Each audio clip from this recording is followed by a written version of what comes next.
started.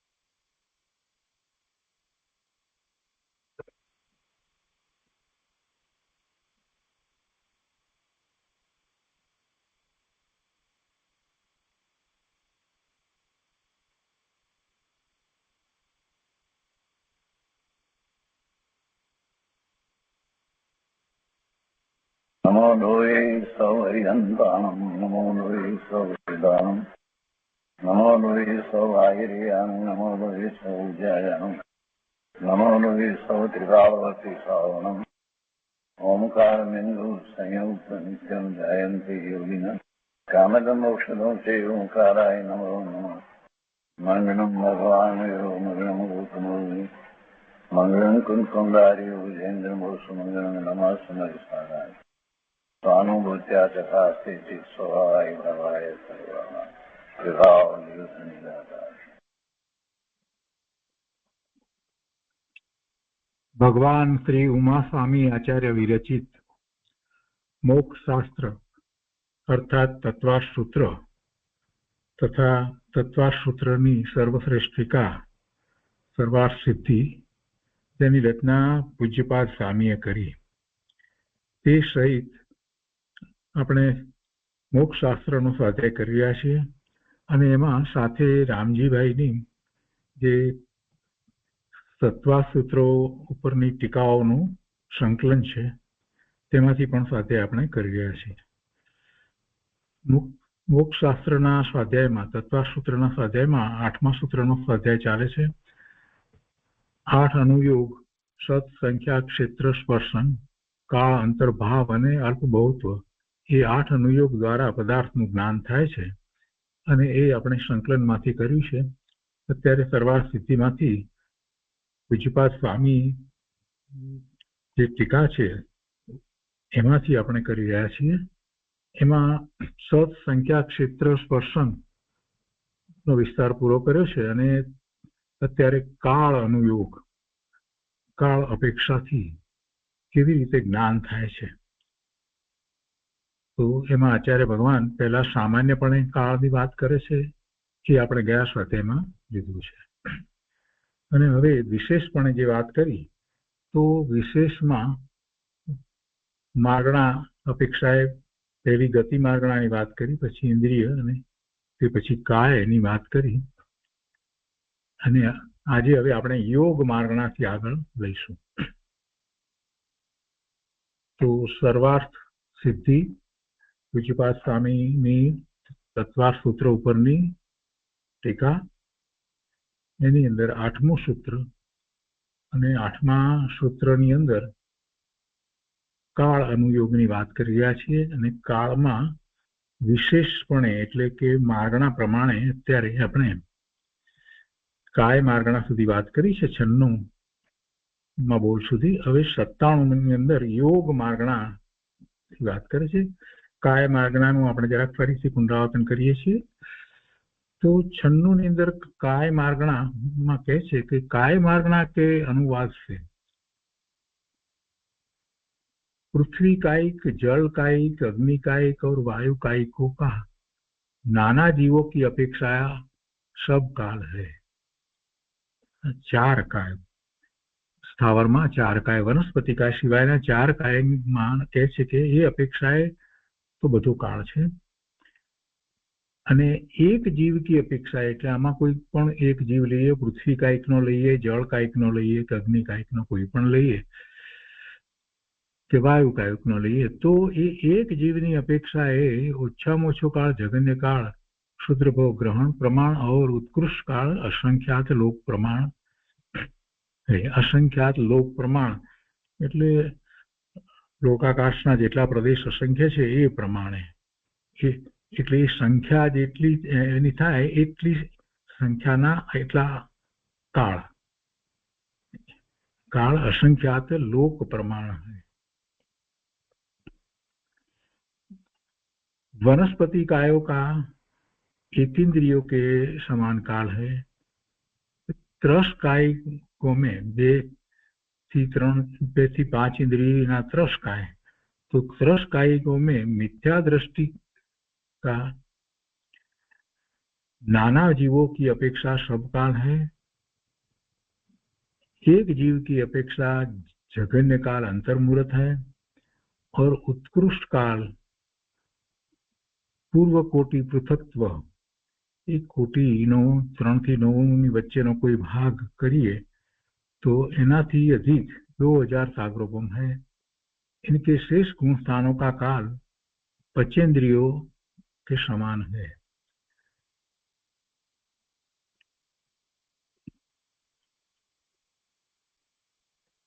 मिथ्या दृष्टि ત્રસકાયમાં મિથ્યા દૃષ્ટિ બધા મિથ્યા દૃષ્ટિ તો છે। ત્રસકાયમાં 2 ઇન્દ્રિય 3 ઇન્દ્રિય 4 ઇન્દ્રિય 5 ઇન્દ્રિય વાળા જે મિથ્યા દૃષ્ટિ છે તો એમના બધા નાના જીવો की અપેક્ષા સબ કાળે અને પછી એક જીવની અપેક્ષા એટલે કે એમાંથી ત્રસકાયની અંદર કોઈ એક જીવની અપેક્ષાથી વિચાર કરીએ તો ઓછામાં ઓછો કાળ અંતર્મુહૂર્ત છે અને ઉત્કૃષ્ટ કાળ કરોડ પૂર્વનો પૃથકત્વ એટલે એના 3 થી 9 ભાગમાં લઈ અને એના ઉપરાંત अधिक 2000 साग्रोपम है। इनके शेष गुण स्थानों का काल એટલે બીજા ગુણસ્થાનો એટલે કયા ગુણસ્થાનો આ મિથ્યા દૃષ્ટિ એક પહેલું ગુણસ્થાન એ પછી બીજા બાકીના બધા ગુણસ્થાનોનો કાળ પંચેન્દ્રિયો કે સમાન એટલે આપણે જે સામાન્યની અંદર પંચેન્દ્રિયને માટે જે કાળ સમજ્યા છીએ એ પ્રમાણે છે કેમ કે મિથ્યા દૃષ્ટિ સિવાય બીજા બધા ગુણસ્થાનનો વિચાર કરીએ તો એ બધા ગુણસ્થાન તો સમ્યક દર્શન પછીના છે। બીજું ગુણસ્થાન સમ્યક તો પછી આવે છે, ત્રીજું પણ પછી આવે, ચોથું પણ સમ્યક દર્શનનું જ છે। એ પછી બધું આખું જે છે એટલે મિથ્યા દૃષ્ટિ પહેલા ગુણસ્થાન સિવાય બાકીના ગુણસ્થાનનો વિચાર કરીએ તો એક વાત તો સમજાય છે આપણને કે એ સંઘની પંચેન્દ્રિય જ હોય, ભલે ગતિ અપેક્ષાએ એ તિર્યંચ હોય, મનુષ્ય હોય, દેવ હોય કે નારકી હોય, પણ પંચેન્દ્રિય સંઘની જ હોય તો જ સમ્યક દર્શન થયું હોય અને તો જ એને બીજું ગુણસ્થાન આવે, ત્રીજું આવે, ચોથું આવે, બધા ગુણસ્થાન આવે। એટલે એ બધાની સાથે અહીંયા વાત લીધી છે કે પંચેન્દ્રિય કે સમાન છે કેમ કે સંઘની પંચેન્દ્રિય જે છે એને જે હોય ને એટલે પંચેન્દ્રિયો કે સમાન લીધું છે। સંઘની પંચેન્દ્રિય વિના તો બીજું ગુણસ્થાન આવે નહીં ને। સમ્યક દર્શન કોને થાય? સંઘની પંચેન્દ્રિય હોય એને જ સમ્યક દર્શન થાય। તો સમ્યક દર્શન જે છે ચોથું ગુણસ્થાન તો બીજું ગુણસ્થાન કઈ પહેલા ગુણસ્થાન પછી નથી આવતું। પહેલા ગુણસ્થાનથી જે સમ્યક દર્શન પ્રગટ કરે છે ચોથે ગુણસ્થાને આવે છે અને પહેલા ઉપશમિક હોય છે અને એ અંતર્મુહૂર્ત રહે ત્યાર પછીથી એ બીજા ગુણસ્થાને આવે, શાસાદન ગુણસ્થાને આવે છે અને પછી પાછો ક્ષોપશમિક સમ્યક દર્શન પ્રગટ કરે છે અથવા તો બીજેથી ત્રીજે આવે છે અને પછી એ રીતે સમ્યક દર્શન ફરી પાછું કરે છે। અથવા તો ચોથે ગુણસ્થાનથી એ મિથ્યા દ્રષ્ટિ થયો હોય, કોઈ પડવાનું થયું અને પછી પાછો ચોથે આવતો, પણ એ છેવટે તો છે તો સંઘની પંચેન્દ્રિય ને। મૂળ વાત તો આપણે એક સમજવાની છે કે બાકી બધા ગુણસ્થાન જ્યારે ક્યાંય પણ એવો શબ્દ પ્રયોગ કરવામાં આવ્યો હોય કે પહેલા ગુણસ્થાન સિવાય બાકી બધા ગુણસ્થાન એટલે પહેલો વિચાર આપણને આવવો જોઈએ કે સંઘની પંચેન્દ્રિયની જ વાત છે, એને જ બીજા બધા ગુણસ્થાનો આવે। પહેલું ગુણસ્થાન તો બધે હોય, એકેન્દ્રિયમાં પણ હોય, નિગોદમાં પણ હોય, પણ બીજું ગુણસ્થાનથી શરૂ કરી અને 14મા ગુણસ્થાનની જ્યારે વાત કરવામાં આવે તો કોને હોય? સંઘની પંચેન્દ્રિયને જ હોય। તો એ काय मार्गणा संबंधीनी વાત થઈ। એના પછી योग मार्गणा છે। मन वाणी कायाना योग આપણે જે કહીએ છીએ તો મન વાણી કાયા તો યોગમાં નિમિત્ત કારણ છે। યોગનો વિસ્તૃત અર્થ જો વિચાર કરીએ તો એ તો આત્મપ્રદેશોનું કંપન છે। આત્મપ્રદેશોના કંપનને योग કહેવામાં આવે છે। હવે અહીંયા પહેલી વાત લીધી છે, દર વખતે જે રીતે આચાર્ય ભગવાન જે શૈલીથી લે છે એ જ રીતે લીધું છે કે योग मार्गणा के अनुवाद से वचन योगी और मनोयोगी। જેને મન અને વચન યોગ હોય એને કાયા તો હોય જ ને એટલે ત્રણેય યોગની વાત કરી દીધી છે એમાં। योग मार्गणा के अनुवाद से वचन योगी और मनोयोगी में એમાં મિથ્યા દ્રષ્ટિ એટલે ત્રણ योग છે, મન વાણી કાયાના योग છે। તો મન છે એટલે શું થયું? મનનો યોગ એટલે સંઘની પંચેન્દ્રિય પણ થયું ને। મનોયોગ કોને હોય? પચેન્દ્રિય હોય અને અસંગની હોય તો મનોયોગ મન નથી કહેવામાં આવતું. તો અહીંયા તો મન વચન કાયા ત્રણેયના યોગ આવ્યા, કેમ કે વચન યોગી ઓર મનોયોગી ગયો એટલે કાયા તો હોય જ ને. તો એમાં મિથ્યા દ્રષ્ટિ પહેલું ગુણસ્થાન. પછી અસંયત સમ્યક દ્રષ્ટિ ચોથું ગુણસ્થાન. પહેલું ગુણસ્થાન, ચોથું ગુણસ્થાન. સંયત અસંયત એટલે પાંચમું ગુણસ્થાન. પ્રમત સંયત એટલે છઠ્ઠું ગુણસ્થાન. અપ્રમત એટલે સાતમું ગુણસ્થાન. અને સયોગ કેવળી એટલે 13મું ગુણસ્થાન. પહેલું, ચોથું, પાંચમું, છઠ્ઠું, સાતમું અને 13મું ગુણસ્થાન. તો એને માટે એ કહે છે કે નાના જીવો એટલે વિવિધ જીવોની અપેક્ષા એ બધો કાળ છે. અને આને કોઈ અપેક્ષાથી એમ પણ કહેવામાં આવે છે કે કોઈ કાળ એવો નથી કે આ ગુણસ્થાનમાં કોઈ જીવ ન હોય, એવું બનતું નથી. પહેલા ગુણસ્થાનમાં કોઈ જીવ ન હોય એવું તો બને જ નહીં. ને એવી જ રીતે અહીંયા પછી ચોથા ગુણસ્થાનમાં સમ્યક દ્રષ્ટિ કે જગતમાં કોઈ ન હોય એવું પણ બનતું નથી. પાંચમું ગુણસ્થાનમાં ન હોય એવું પણ બને નહીં. પછી છઠ્ઠામાં, સાતમામાં અને 13મા ગુણસ્થાનમાં કોઈ વખત એવો નથી હોતો કે જેમાં કોઈ જીવ હોય જ નહીં, એવું જગતમાં હોતું જ નથી. તો આ વાત એમાંથી સમજવા જેવી છે. અને એક જીવની અપેક્ષાએ વિચાર કરીએ તો એક જીવની અપેક્ષાએ जगन्य काल एक समय है. एक जीवनी अपेक्षा एक यानी आमा जगन्य काल एक समय नो कहो और उत्कृष्ट काल अंतर मुहूर्त है. तो આપણે પહેલા આ બધાના સામાન્ય કાળની અપેક્ષાએ વિચાર કર્યો અને ગઈકાલે આપણે પછી છેલ્લે સમાલોચનામાં પણ એ વાત સમજ્યા છીએ કે કયા કયા ગુણસ્થાનમાં કેટલો કેટલો કાળ હોય, એટલે એ ઉપરથી વાત છે. પણ અહીંયા એક ફૂટનોટમાં એક વિશેષ વાત લખી છે कि एक जीव की अपेक्षा जघन्य एक समय है. उत्कृष्ट काल अंतर मुहूर्त तो समझाय છે, પણ જઘન્ય એક સમય જે કહેવામાં આવ્યો છે એ કઈ અપેક્ષાથી વાત કરી છે? જો અહીંયા માર્ગણાની અંદર જે વાત ચાલી રહી છે એ કઈ માર્ગણા લીધી છે એને જરા ખ્યાલમાં રાખીએ તો આપણને ખબર પડે કે યોગની માર્ગણાની અપેક્ષાથી વાત છે. યોગ માર્ગણા અપેક્ષાએ એક જીવનો અહીંયા કાળ જો લેવામાં આવે તો એને એક સમય લેવામાં આવ્યો છે, એટલે એની સ્પષ્ટતા યોગ માર્ગણાની અપેક્ષાથી કાળની સ્પષ્ટતા કરી છે. તો એમાં કહે છે कि मनोयोग, वचनयोग और काय योग का जघन्य काल एक समय, एनो जघन्य काल एक समय जे कहेवायो छे तो ए कई रीते कहेवायो छे? तो के छे कि योग परावृत्ति, गुण परावृत्ति, मरण और व्याघात इस तरह चार प्रकार से बन जाता है. योग परावृत्ति, गुण परावृत्ति, मरण और व्याघात इस तरह चार प्रकार से बन जाता है. तो योग परावृत्ति परावर्तन थवुं तेनुं योगना, गुणना परावर्तन, मरण अने व्याघात. व्याघात एटले भंग पड़वो, अंतराय एवो पड़ी जवो एनी ए समय. तो ए अपेक्षाथी अहींया आ मन वाणी अने कायानो योग जेने छे एने माटे ए एक समयनी वात करवामां आवी छे. तो ए कहे छे हवे एमां एने वधारे स्पष्ट करे छे कि इनमें से मिथ्या दृष्टि, असंयत सम्यक दृष्टि पहलू गुणस्थान, चौथुं गुणस्थान, संयत असंयत पांचमું गुणस्थान અને छठ્ઠું गुणस्थान प्रमत संयत, यहाँ पर चारों प्रकार संभव है. आज योग परावर्तन, गुण परावृत्ति, मरण अने व्याघात चारे चार होय. क्या होय? पहला गुणस्थान में होय, चौथा गुणस्थान में होय, संयत असंयत पांचमा गुणस्थान में अने छठ्ठा गुणस्थान में होय. पण अंदर त्या पाछुं करू सातमुं गुणस्थान पण लीधुं छे अने 13मुं गुणस्थान पण लीधुं छे ने एक समय में. तो कहे छे कि अप्रमत संयत के व्याघात के बिना असंयत ने व्याघात नहीं होतो, એટલે અંતરાય એનો નથી પડતો. એમ કે છે અપ્રમત સંયત के व्याघात के बिना ये 3 प्रकार संभव है, એને व्याघात न હોય. केम न હોય? तो कहे कि क्योंकि व्याघात और अप्रमत भाव परस्पर में विरोध है.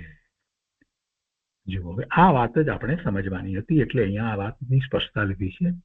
સાતમા ગુણસ્થાનની દશાની અંદર, સાતમા ગુણસ્થાન ની દશાની અંદર મુનિરાજને પોતાને સ્વરૂપ સાથે લીનતા થાય છે, સ્વરૂપમાં એવી એકાગ્રતા થઈ ગઈ હોય છે, તો એમાં કોઈ ભંગ પડતો નથી, એક સરખો ભાવ એમનો એમાં રહ્યો છે. એટલે અપ્રમદ સંયત કે વ્યાઘાત કે વિના 3 પ્રકાર સંભવ હોય એમ જે કહેવામાં આવ્યું, એમાં એનું કારણ છે કે વ્યાઘાત નથી.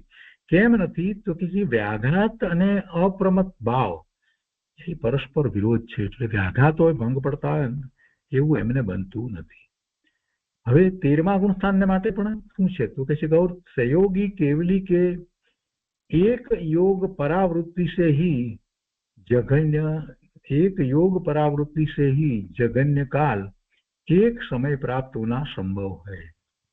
सहयोग केवलीने માટે જ્યારે એ કહેવામાં આવ્યું ત્યારે એમ કે છે કે 13મા ગુણસ્થાને એક योग परावृत्ति से ही कोई गुण योग पर के योग परावृत्ति, एक योग परावृत्ति से અહીંયા કે છે સહયોગ કેવલી કે એક योग परावृत्ति से, गुण परावृत्ति નથી લીધી વાત, योग परावृत्ति से ही जघन्य काल एक समय प्राप्त होना संभव है. એ સિવાય બીજી રીતે કેવળીને એમ હોતું નથી.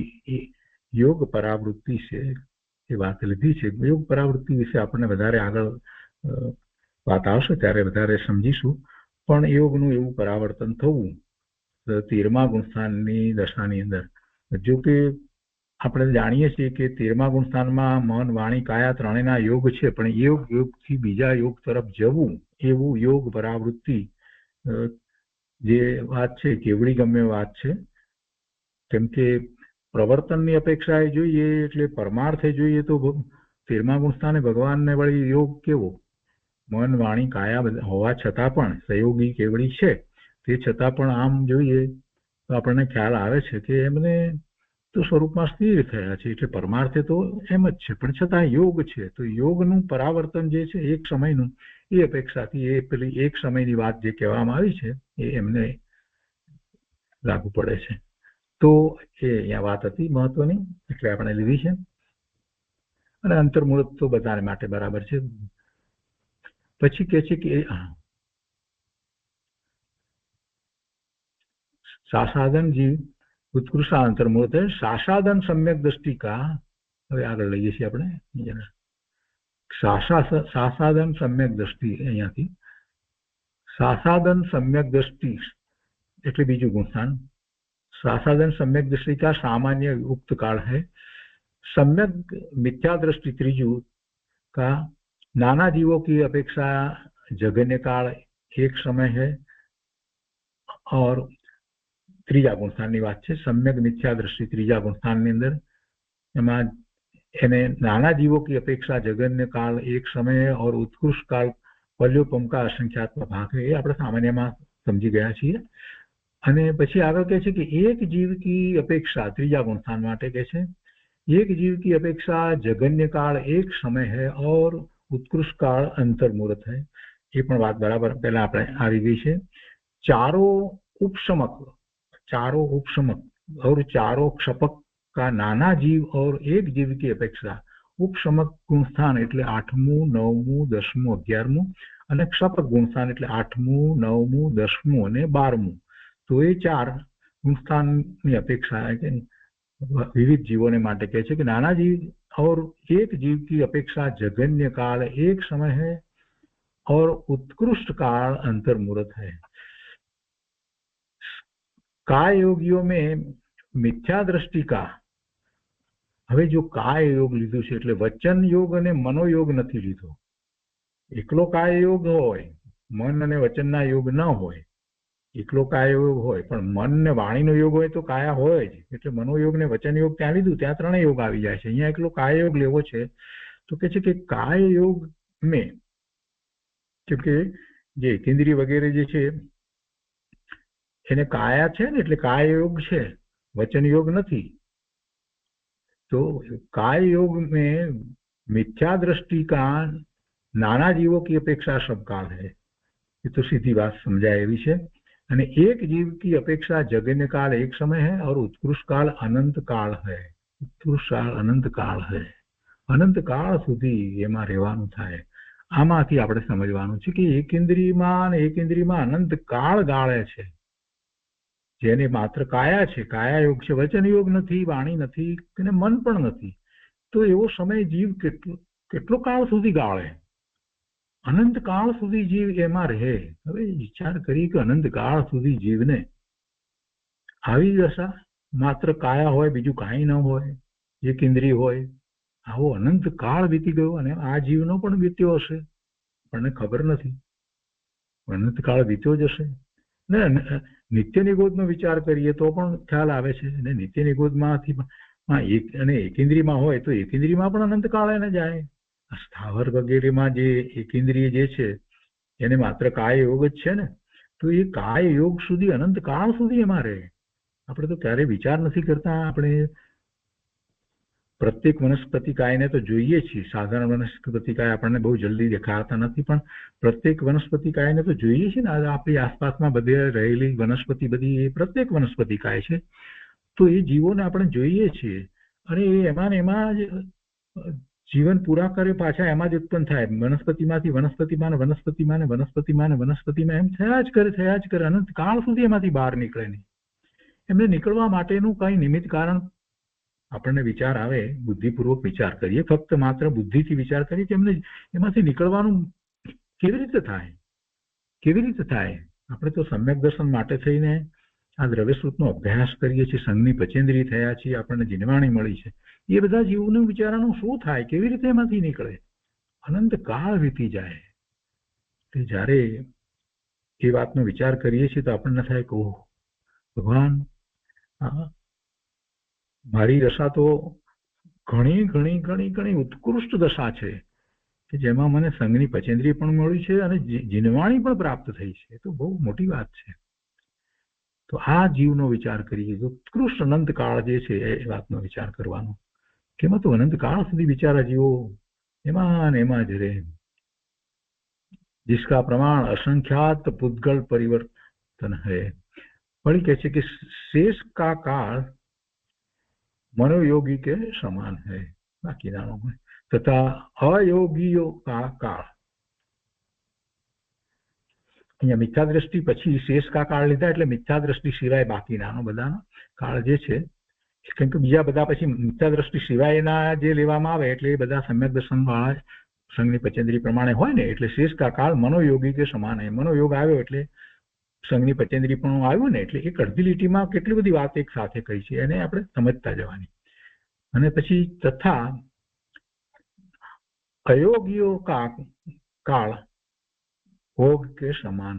અયોગ કેવળ યોગ નથી. 14મા ગુણસ્થાન, 14મા ગુણસ્થાનનો કાળ આપણે જાણીએ. હવે એના પછી વેદ માર્ગણાની વાત કરવામાં આવે છે. વેદ માર્ગણા, વેદમાં દ્રવ્યથી અને ભાવથી વેદ કહેવામાં આવે છે. મુખ્યપણે ભાવ વેદની મુખ્યતાથી વાત કરવામાં આવી હોય. દ્રવ્ય યોગ કરતા ભાવ યોગથી વધારે અહીંયા વાત લેવામાં આવી છે મોટે ભાગે. પુરુષ વેદ, સ્ત્રી વેદ અને નપુંસક વેદ. અને આપણે જાણીએ છીએ કે ગતિની અપેક્ષાએ વિચાર કરવા જઈએ તો બે વેદ, માત્ર પુરુષ વેદ અને સ્ત્રી વેદ જ હોય એ તો દેવોમાં જ હોય છે, અને એકલો નપુંસક વેદનો જો વિચાર કરીએ તો એ નારકીમાં હોય છે. પણ ત્રણેય વેદનો વિચાર કરીએ તો એ ત્રણેય વેદ તિર્યંચમાં પણ હોય અને મનુષ્યમાં પણ હોય. તો વેદ मार्गणा के अनुवाद से स्त्री वेद वालों में मिथ्या दृष्टि का नाना जीव की अपेक्षा सब काल है.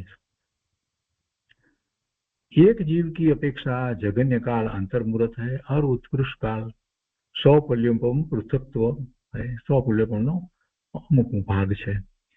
આ પહેલા મિથ્યા દ્રષ્ટિ ગુણસ્થાનની વાત કરી છે. શાસાદન सम्यक दृष्टि से लेकर बीजा गुणस्थान थी लई અને 9મું गुणस्थान अनिवृत्ति बादर तक प्रत्येक का सामान्य उक्त काल है, किंतु असंयत सम्यक दृष्टि का चौथું गुणस्थान असंयत सम्यक दृष्टि का नाना जीवों की अपेक्षा सब काल है. चौथा गुणस्थान એ આપણે અગાઉ પણ રીતે વાત આવી. એટલે અહીંયા વેદની અંદર પણ લઈએ તો પણ એમ જ હોય, અને વેદ પણ એ રીતે જ હોય. વેદ અપેક્ષાએ પણ જે ચોથું ગુણસ્થાન છે તો એનો કાળ તો એ રીતે જ રહે છે એમ કહેવાનો આશય છે. એમ નથી કે ભાઈ એને ચોથા ગુણસ્થાનમાં હોય અને પછી એક જ પુરુષ વેદમાં જ આ સબકાળ હોય એમ ના બને. એટલે સ્ત્રી વેદ હોય કે પુરુષ વેદ હોય કે નપુંસક વેદ હોય બધું માં કહે છે કે असंयत सम्यक दृष्टि ने नाना जीवों की अपेक्षा सबकाल है. હવે એક જીવની અપેક્ષાએ જોવા જઈએ તો કહે છે કે એક જીવ की અપેક્ષા જઘન્ય કાળ ઓછામાં ઓછો કાળ અંતર્મુહૂર્ત છે અને ઉત્કૃષ્ટ કાળ કેટલો છે તો कुछ कम 55 पल्योपम है. 55 पल्योपम थी કંઈક ઓછો. एक जीव की अपेक्षा जघन्य काल अंतर्मुहूर्त है और उत्कृष्ट काल कुछ कम 55 पल्योपम है. तो आ અહીંયા વેદની અપેક્ષાએ એક વેદની અંદર રહી અને એનો આ કાળની વાત કરવામાં આવી છે. સમ્યક દ્રષ્ટિના એક વેદની અપેક્ષાથી વાત લેવી છે ને એટલે અહીંયા એ રીતે લીધું છે. છતાં ચોથા સ્પષ્ટતા જે આપી છે એ અહીંયા લઈ લઈએ. આપણે પુરુષ વેદ સ્ત્રી વેદ નપુંસક વેદની અપેક્ષાથી વાત લઈ રહ્યા છીએ અને એમાં ગુણસ્થાન કયા વાત છે ચોથા ગુણસ્થાનની વાત લેવી છે ને. ચોથું ગુણસ્થાન સમ્યક દ્રષ્ટિ લીધા છે ને असंयत सम्यक दृष्टि एनी बात लीधी है अहिया. असंयत सम्यक दृष्टि का नाना जीवों की अपेक्षा सबकाल है तो बराबर. પછી કહે છે કે એક જીવ की अपेक्षा एक जीवनी अपेक्षा है जघन्य काल अंतर्मुहूर्त है और उत्कृष्ट काल ની વાત હવે કહે છે કે सम्यक दृष्टिનો उत्कृष्ट काल એ વેદ અપેક્ષાએ લેવો છે. આપણે વેદ અપેક્ષાએ એટલે પુરુષ વેદ સ્ત્રી વેદ નપુંસક વેદ એની અપેક્ષાથી અહીંયા જે લીધું છે તો એમાં 55 પલ્યોપમથી થોડો ઓછો એમ લેવામાં આવ્યું છે. તો એમ કેમ લેવામાં આવ્યું હશે? પહેલા તો આપણને એમ સમજાવ્યું હતું કે ચોથા ગુણસ્થાનનો સમય આટલો છે. આગળ વાત જે કહેવામાં આવી હતી શાશ્વત વગેરેની તો એ સામાન્યની અપેક્ષા હતી અને અહીંયા પાછી વેદની અપેક્ષાથી વાત લેવી છે તો કેવી રીતે 55થી ઓછો લીધો છે? તો એ વેદને યાદ રાખીએ તો સ્ત્રી વેદ અને દેવની અંદર એટલે દેવી તો દેવીના આયુષ્ય કેટલા હોય? દેવમાં દેવનું આયુષ્ય અને દેવી तो कहते कि देवी की उत्कृष्ट आयु 55 पल्य है. देवी की उत्कृष्ट आयु 55 पल्य है. इसमें से प्रारंभ का अंतर्मुहूर्त काल कम कर देने पर स्त्री वेद में असंयत सम्यक दृष्टि का उत्कृष्ट काल कुछ कम 55 पल्य प्राप्त हो जाता है. હવે જો આમાં થોડુંક સમજવાનું છે. દેવીની વાત લીધી તો કોઈને એમ થાય કે સમ્યક દ્રષ્ટિ હોય એ દેવી થાય ના. સમ્યક દર્શન જેને થયું છે એને સમ્યક દર્શન પછી આયુષનો બંધ પડે છે અને એ મનુષ્યમાં હોય કે તિર્યંચમાં હોય તો એ નિયમથી દેવલોકમાં જાય એટલે વૈમાનિક દેવ થાય અને એને સ્ત્રી પર્યાય ન હોય એટલે દેવી ન થાય. એ દેવી ન થાય ક્યારેય દેવી થાય નહીં. એટલે જે કોઈ દેવીઓ છે ત્યાં એ બધી દેવી એ પહેલા સમ્યક દર્શન પ્રગટ કરીને આયુષ્ય એમને થયું છે એવી રીતે નથી. એ દેવી જે છે એને જો સમ્યક દર્શન છે તો એને ત્યાં સમ્યક દર્શન પ્રગટ થાય છે. દેવીઓ જેટલી છે ત્યાં એ સ્ત્રી પર્યાય છે એમને અને એ ત્યાં મિથ્યા દ્રષ્ટિ હોય ત્યાં ઉપજે છે સૈયામાં ઉત્પન્ન થાય છે. જન્મ તો ગર્ભજ જન્મે તો હોતો નથી તો સૈયામાં ઉત્પન્ન થાય દેવી તો એ દેવીને મિથ્યા દર્શન હોય છે અને સમ્યક દર્શન પ્રગટ કરે છે અને દેવીનું આયુષ્ય વધારેમાં વધારે 55 પલ્યનું કહેવામાં આવ્યું છે. 55 પલ્યનું કહેવામાં આવ્યું છે. તો 55 પલ્ય એ અને એમાંથી જે સમ્યક દર્શન પ્રગટ કરે એનો કાળ જે બાદ કરીએ તો એટલો કાળ સ્ત્રી વેદની અંદર દેવીને એ ચોથા ગુણસ્થાનનો ઉત્કૃષ્ટ કાળ હોય છે. એટલે આમાંથી આ વાત આપણને ફરીથી યાદ કરાવે છે કે ભાઈ સ્ત્રી પર્યાયમાં જ્યારે જાય છે તો એનો અર્થ કે એ સમ્યક દ્રષ્ટિ હતો નહીં તો જ સ્ત્રી પર્યાયમાં જાય છે. સમ્યક દ્રષ્ટિ ક્યારેય સ્ત્રી પર્યાયમાં જતા નથી અને સ્ત્રી પર્યાયમાં સમ્યક દ્રષ્ટિ જતા નથી એમ જ્યારે વાત કહેવામાં આવે તો બીજા ઘણા બધા ન્યાય એનામાંથી આપણને સમજાય છે કે ભગવાન તો સમ્યક દ્રષ્ટિ શારીરિક સમ્યક દ્રષ્ટિ હોય તો એમને સ્ત્રી પર્યાય ક્યાંથી હોય? એમને સ્ત્રી પર્યાય હોય નહીં. સ્ત્રી પર્યાયની અંદર સમ્યક દર્શન પ્રગટ કરી શકે એની ના નથી. પાંચમું ગુણસ્થાન પણ આવી શકે, પણ સ્ત્રી પર્યાયની અંદર સાતમું ગુણસ્થાન નથી આવતું, મુનિ દશા નથી થતી. જન્મથી જ્યારે જે સમ્યક દ્રષ્ટિ જે છે દેવમાંથી આવ્યા હોય, સમ્યક દ્રષ્ટિ દેવ હોય, એમાંથી જે જન્મ લે તો નિયમથી એ સમ્યક દ્રષ્ટિ દેવ મનુષ્ય થાય.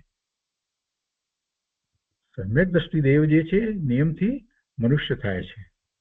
તો સમ્યક દ્રષ્ટિ દેવ મનુષ્ય થાય છે તો એ પુરુષ જ થાય છે. પુરુષ વેદ હોય, સ્ત્રી વેદ એને હોતો જ નથી. એટલે મલ્લીનાથ ભગવાનને સ્ત્રી કહેવા એ બરાબર વાત નથી. એ વાત પણ આમાંથી આપણને પ્રાપ્ત થાય છે. તો આ દેવીની વાત કરીએ કે અહીંયા આપણે વેદની અપેક્ષાથી વિચારણા કરી રહ્યા છીએ, બરાબર છે.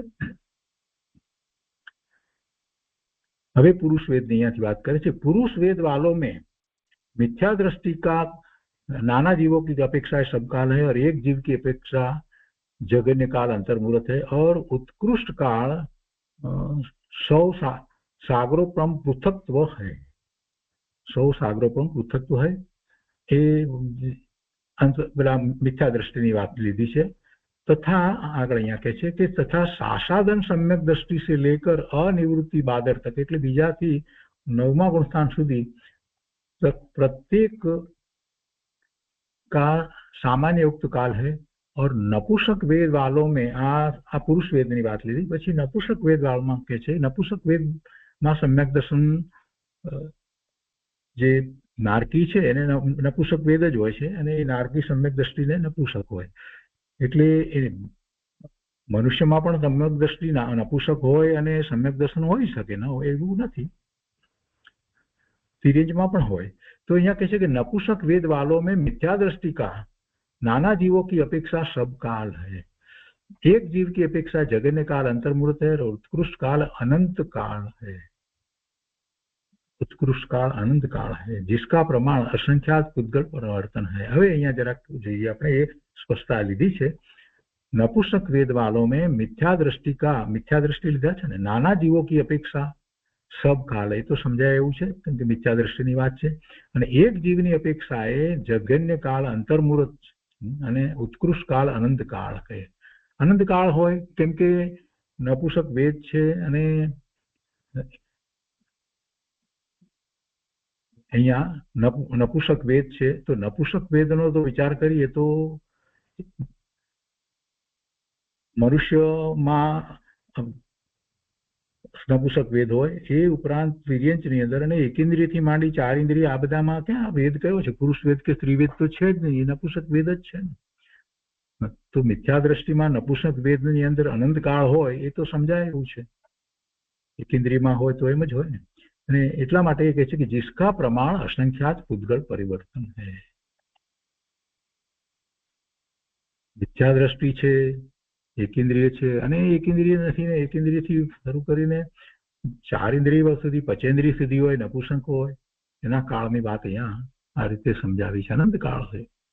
આગળ કહે છે કે તથા સાસાદન સમ્યક દ્રષ્ટિ से लेकर બીજું ગુણસ્થાન એટલે સમ્યક તો પ્રગટ થયું છે. સાસાદન આવ્યું એટલે બીજું ગુણસ્થાન તો એના પહેલા સમ્યક દર્શન પ્રગટ થયું જ છે એટલે તરત જ આપણને પહેલો વિચાર આવે કે એ સંઘની પંચેન્દ્રિય તો થયો હોય.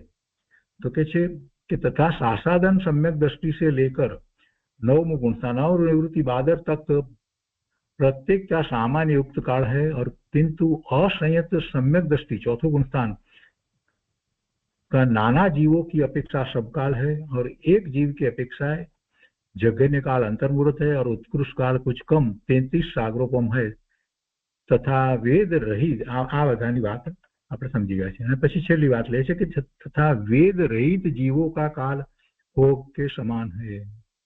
વેદ જેને છે જ નહીં, વેદ કોને નથી? ભગવાનને વેદ નથી હોતો. ભગવાનને કોઈ વેદ નથી હોતો. પુરુષ વેદ, સ્ત્રી વેદ, નપુંસક વેદ હોતો નથી.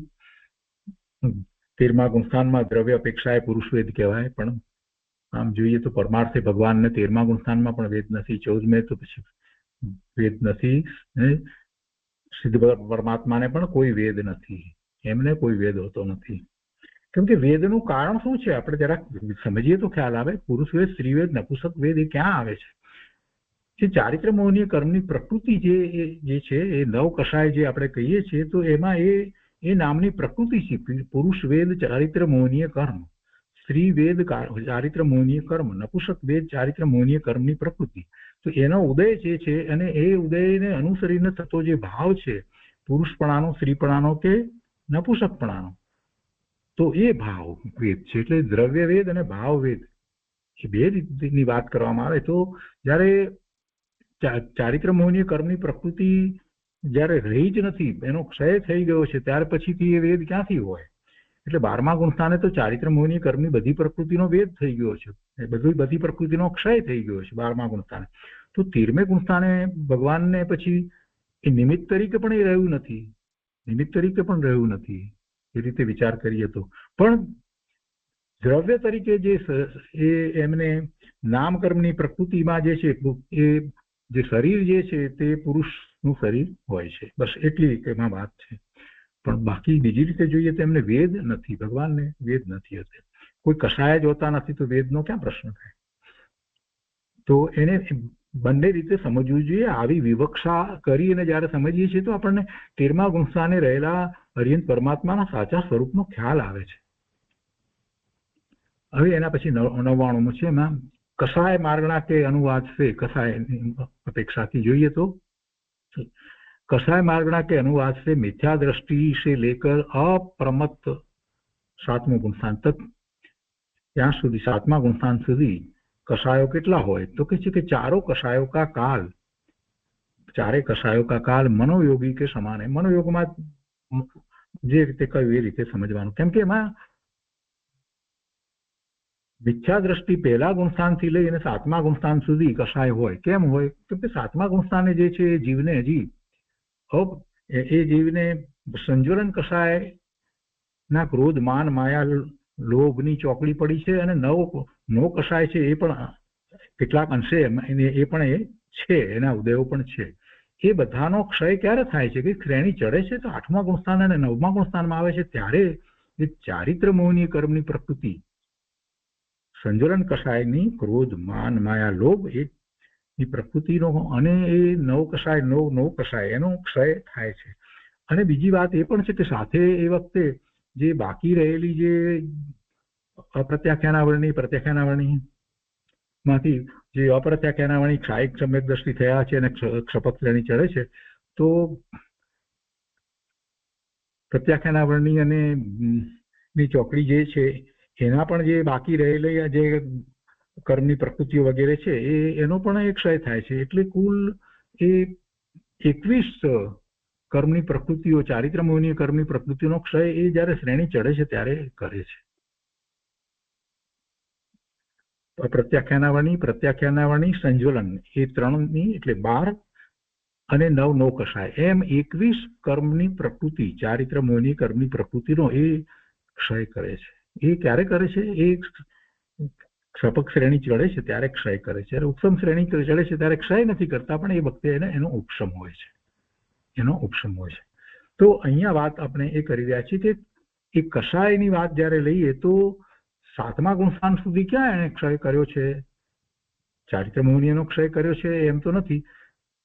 ક્ષાયિક સમ્યક દ્રષ્ટિ હોય તો એને અનંતાનુબંધીની ચોકડી જે છે એનો ક્ષય કર્યો હોય, અને દર્શન મોહનીયની ચોકડી, દર્શન મોહનીયની ત્રિક 3 જે છે એનો ક્ષય કર્યો હોય, એનો ક્ષય કર્યો હોય.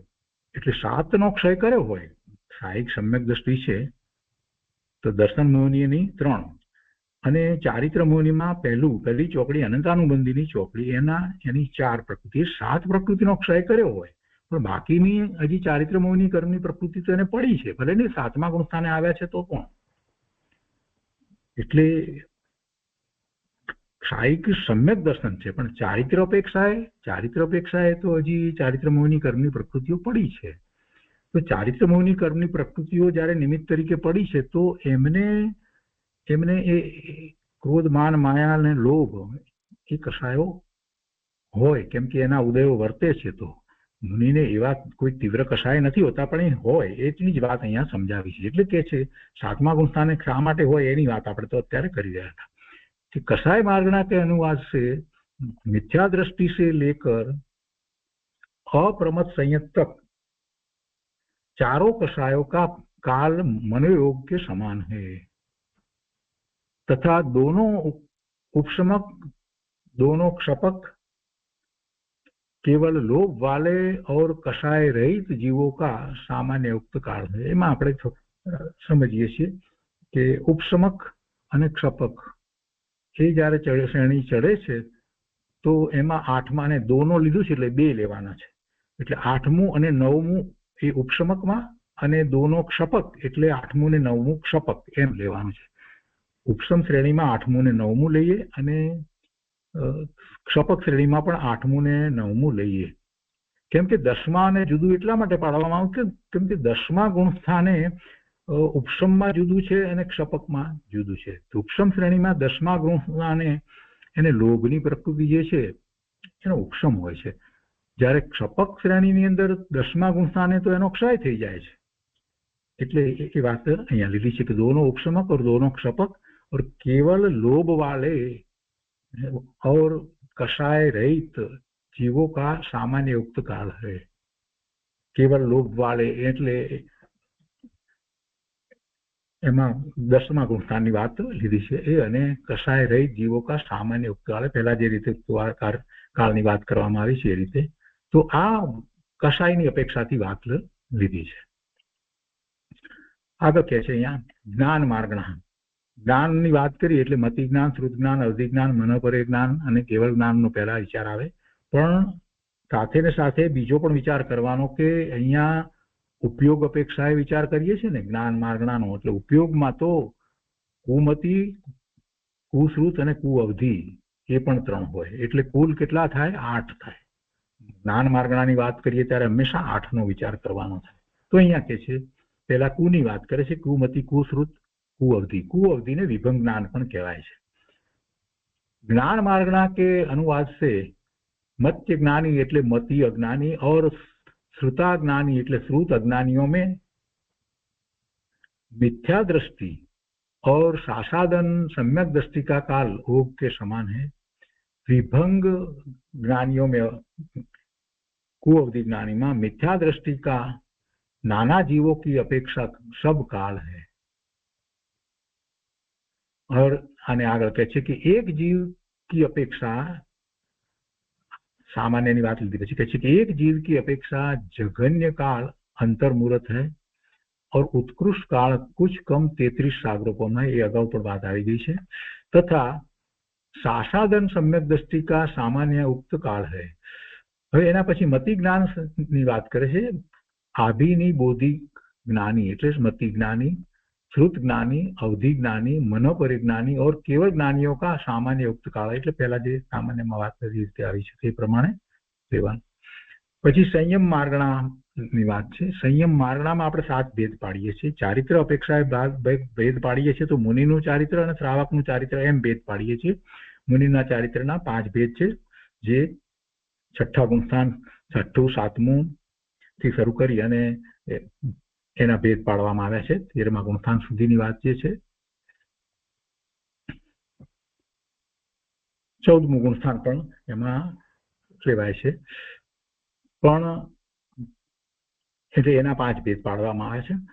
તો એ અપેક્ષાથી આપણે કેટલોક વિચાર જ્યારે કરતા હોઈએ છીએ તો એ વાત જુદી છે. અને અહીંયા માર્ગણાની અપેક્ષાએ કરીએ છીએ તો ત્યાં એમાં આપણે સાથે સંયત असंयत 2 લઈએ છીએ એટલે એમ 7 થાય છે. तो संयम मार्गना के अनुवाद से सामायिक संयत छेदोक स्थापना ए बन्ने में तो 6ठा થી 9મા गुणस्थान सुधी होय छे અને परिहार विशुद्धि एमां 6ठું ને 7મું गुणस्थान होय छे ए पण आपणे जाणीए छीए. અને सूक्ष्म सांप्राय 10મું गुणस्थान तो एमां 10મું गुणस्थान ज होय छे एवुं चारित्र सूक्ष्म सांप्राय चारित्र. सामायिक चारित्र, छेदोपस्थापना चारित्र, परिहार विशुद्धि चारित्र અને सूक्ष्म सांप्राय 10મું चारित्र ए અને પછી એના પછી યથાખ્યાત ચારિત્ર. યથાખ્યાત ચારિત્ર તો એ યથાખ્યાત ચારિત્ર 11મા 12મા 13મા 14મા ગુણસ્થાનની અંદર યથાખ્યાત ચારિત્ર કહેવામાં આવે છે.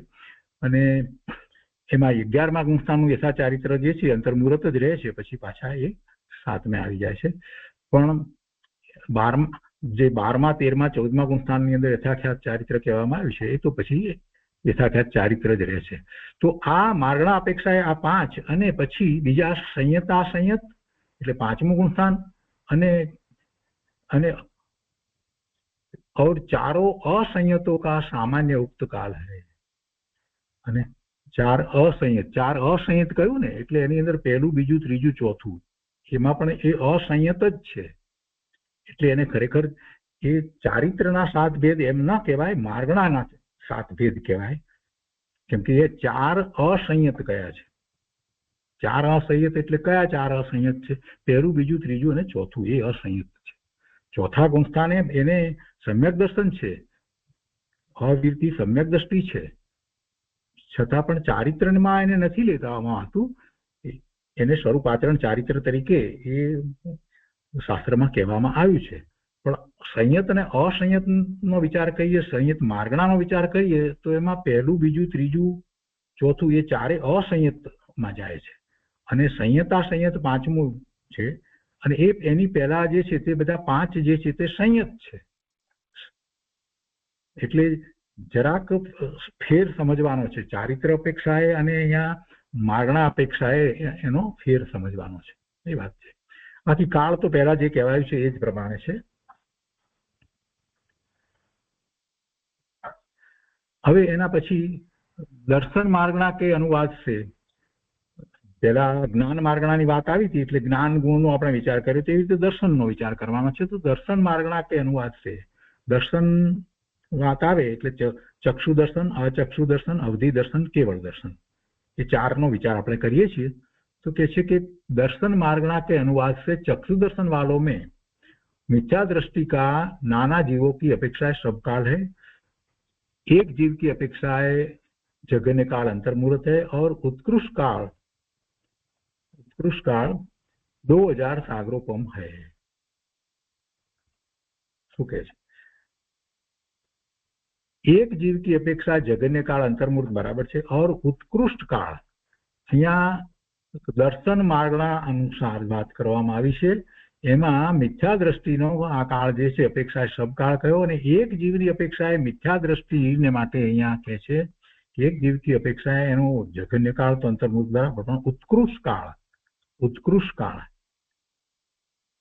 ચક્ષુ દર્શન વાળા મિથ્યા દ્રષ્ટિનો એને માટે કહે છે કે ઉત્કૃષ્ટ કાળ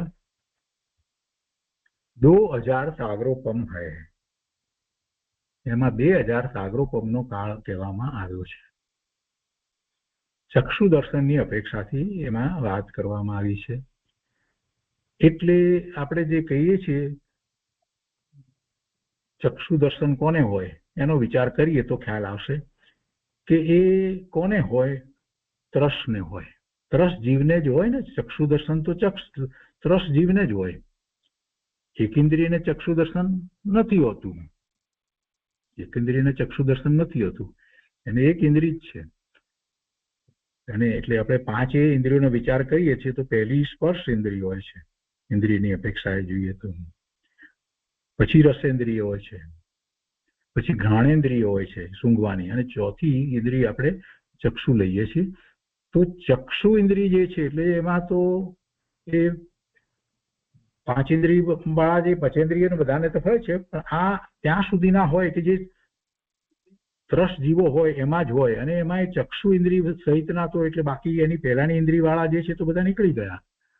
તો એ એવો કાળ જે છે એને માટે આપણે સામાન્ય જે કહેતા આવ્યા છે કે ત્રસ કાળ જે છે 2000 સાગરોપમનો હોય, તો એ અપેક્ષાથી એ વાત લેવી છે કે 2000 સાગરોપમનો ત્રસ કાળ હોય।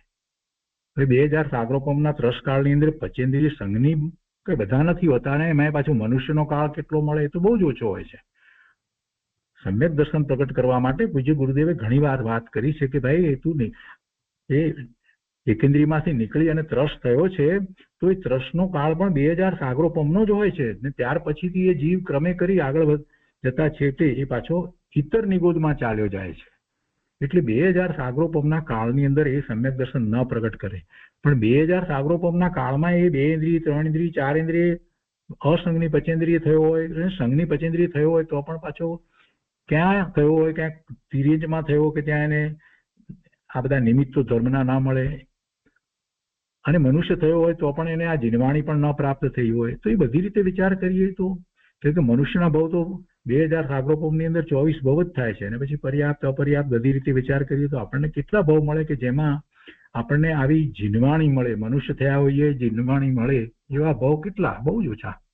કોઈક અપેક્ષાએ ત્યાં એવી રીતે વાત આવે છે અધ્યાત્મની અંદર કે 8 ભવ જ એવા મળે છે મનુષ્યના કે જેમાં આ બધું આપણને પ્રાપ્ત થાય. અને એને કોઈક બીજી રીતે પણ કહેવામાં આવ્યા છે. તો એ વિવક્ષા ભેદ છે, પણ કહેવાનો આશય એ છે કે એ કાળ એવો બહુ ઓછો મળે છે કે જ્યાં આપણે ધર્મ કરી શકીએ. આ 2000 સાગરોપમની વાત આવી એટલે એના ઉપરથી આપણે વાત લીધી. હવે આગળ કહે છે કે તથા સાસાદન સમ્યક દ્રષ્ટિ, એટલે જેને સમ્યક દર્શન તો થયેલું છે તે, તો કે तथा सासादन सम्यक दृष्टि से लेकर क्षीण कषाय 12वां गुणस्थान तक प्रत्येक का सामान्य युक्त काल है.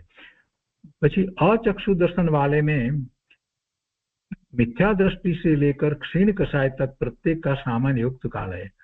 अवधि दर्शन वाले और केवल दर्शन वाले जीवों का काल अवधि ज्ञानी और केवल ज्ञानियों के समान है. पहला પણ આ જ રીતે વાત આવી છે. અવધિ દર્શન અને અવધિ જ્ઞાન વાળાનું સરખું ક્ષેત્ર અને કાળ ને બધી વાત એ રીતે લીધી. અને કેવળ દર્શન અને કેવળ જ્ઞાન તો એ તો 13મા ગુણસ્થાનની વાત લીધી. તો એ પહેલા જે છે તે રીતે સામાન્ય છે બંનેની સાથે. કેવળ જ્ઞાન અને કેવળ દર્શન તો સાથે જ હોય છે. હવે આગળ કહે છે लेस्या मार्गणा की अपेक्षा थी बात करे छे. एमां कहे छे कि लेस्या मार्गणा के अनुवाद से कृष्ण, नील और कापोत ये 3 अशुभ लेस्या है. ये लेस्या वालों में मिथ्या दृष्टि का नाना जीवों की अपेक्षा सबकाल है. एक जीव की अपेक्षा जघन्य काल अंतर्मुहूर्त है और उत्कृष्ट काल क्रमशः 100+33 सागरोपम है. 100+17 सागरोपम और 100+7 सागरोपम है. આ 3 જુદી જુદી રીતે એની વાત કરવામાં આવી છે. તો આ વાતને થોડીક આપણે સારી રીતે સમજીશું, આવતા સ્વાધ્યાયની અંદર લઈશું. તો આજનો સ્વાધ્યાય અહીંયા સુધી રાખીએ છીએ. એટલે લેસ્યા અપેક્ષા 103 નો બોલ છે એ આપણે આવતા સ્વાધ્યાયમાં લઈશું.